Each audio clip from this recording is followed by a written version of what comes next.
সকালটা ছিল বৃষ্টি ভেজা, তবে আকাশে মেঘের থেকেও ভারী ছিল রাজনীতির ঘনঘটা। ঢাকা শহরের রাজপথ যেন হঠাৎ শীতল কুয়াশায় জড়ানো। প্রশ্ন একটাই, ফেব্রুয়ারিতে হবে তো ভোট। যেখানে একদিকে সরকার মুখে বলছে সময় আছে, প্রস্তুতির দরকার, অন্যদিকে মির্জা ফখরুল, যিনি বিএনপির রণতরীর অধিনায়ক, বুক চিতিয়ে বলছেন আর দেরি নয়, গণতন্ত্রের ট্রেন এবার প্ল্যাটফর্ম ছাড়বেই। সময়ের মঞ্চে উঠে দাঁড়ালেন এক প্রকৃত রাজপথের মির্জা ফখরুল।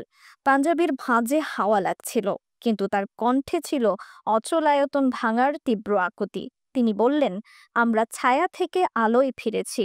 বিএনপি প্রস্তুত, তারেক রহমান প্রস্তুত, জনগণ প্রস্তুত। এবার সময় নির্বাচনের। আর দর্শক দল, কেউ হাততালি দিল, কেউ চোখ মুছল, কেউ বলে উঠল, সত্যিই কি ফিরবে দিন বদলের স্বপ্ন? এই দিনটা আগে নিছক একটা তারিখ ছিল, এখন বিএনপি এটাকে বলছে মাস সারপ্রাইজিং ডে। তারেক রহমান চাচ্ছেন এই দিন হোক সরকারি ছুটি, জাতীয় দিবসের মর্যাদায়।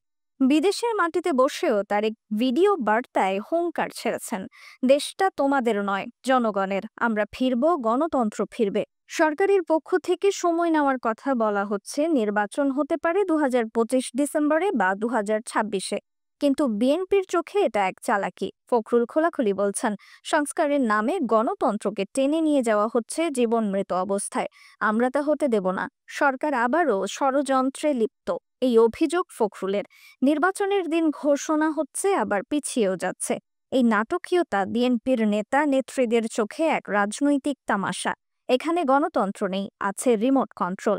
এই সংলাপ যেন পত্রিকাতেই নয়, মানুষের মুখেও ফিরে ফিরে আসছে।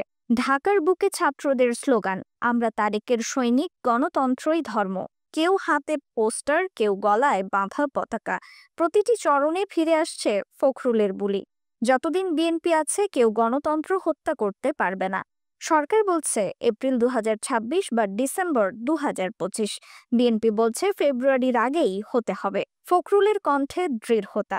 এটি শুধু একটি তারিখ নয়, এটাই গণতন্ত্রের অগ্নি পরীক্ষা। সরকারি আদেশে আওয়ামী লীগ নিষিদ্ধ, নিবন্ধন বাতিল। বিএনপি বলছে গণতন্ত্র বাঁচাতে এটাই ছিল সময়ের দাবি।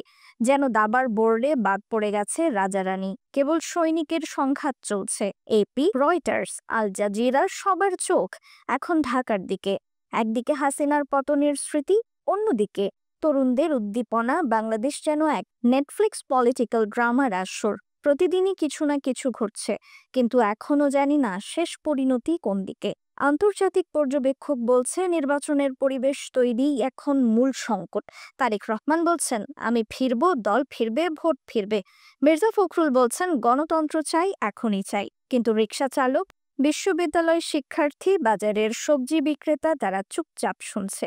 তারা জানে, যেই জিতুক, দিন শেষে তাদের ছেলের স্কুলের ফি, বাজারের দাম, বাসার ভাড়াই সবচেয়ে বড় ভোট।